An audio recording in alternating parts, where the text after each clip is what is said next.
New this morning, also this weekend, the St. Jude Walk Run. I got to talk to a Kingston girl who was 5 years old when she was diagnosed with cancer. Doctors said her last chance was to go to St. Jude. Now, more than a decade later, her life is coming full circle.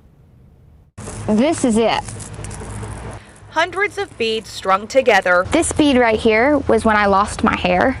Represent loss. But on that same strand, It's okay to have good days and bad days. you'll find hope. You know, that's what makes up our legacy. Together, they tell a story of strength. I was 5 years old. It was December of 2009. It was just days before Christmas. Kaelyn Adams wasn't feeling well. Her father, Cal, noticed a spot on her neck. He told me, well, it's an infected lymph node. And he said, it'll get better. But it got worse. He told me, he said, there's nothing good I can tell you. She's got a tumor the size of a football that's inside of her chest. It has collapsed her left lung. It's growing into the right side of her body. Doctors sent them to St. Jude. And he said she may have 2 days to live. The family's only hope. I had T-cell acute lymphoblastic leukemia. They spent Christmas in the hospital that year. They had Santa come, and me and my brother both got presents. We got DVD players. The cancer was aggressive, but so were Kaelyn's treatments. 3 months later, she was cleared.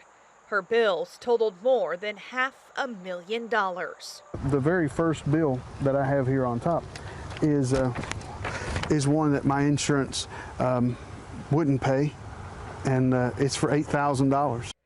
The Adams family didn't pay a dime. I can tell people that I've never received a bill from St. Jude Hospital, and they can hear that, but until they really see it. Cal kept every bill, carrying them in a briefcase to remind himself and others the gift St. Jude gave him. Not just my child that they do that for, it's for every child that comes in there. Now, over a decade later, Kaelyn is off to her first year of college at Tennessee Tech. She's studying to be a child life specialist, and she just found out her professor is someone pretty special. Professor that is actually over the program, Miss Karasisk, she was my child life specialist when I first went to St. Jude. Did you know that when you applied? I did not. Karasisk took care of Kaelyn while she was at St. Jude. She also helped start Kaelyn's legacy beads. So to know that you were there for Kaelyn and her family during that time, to now see who she's grown in today, wanting to further what you taught her and now continue to teach her, what is that like for you? Well, it's like this whole full circle moment, right?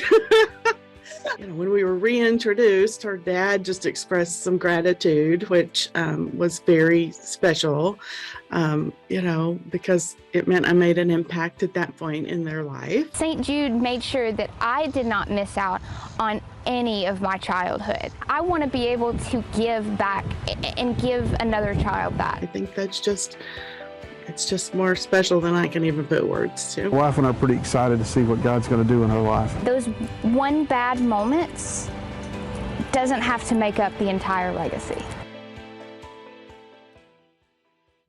Well, Kaelyn actually had her final follow-up check with St. Jude right before she went to campus at Tennessee Tech. It's one of the only colleges in the area that has a child life specialist degree option available, which is why she chose to go there in Cookeville. Now, the St. Jude Walk Run, it's on Saturday. It is free to sign up. We would love to have you there. It's at World's Fair Park.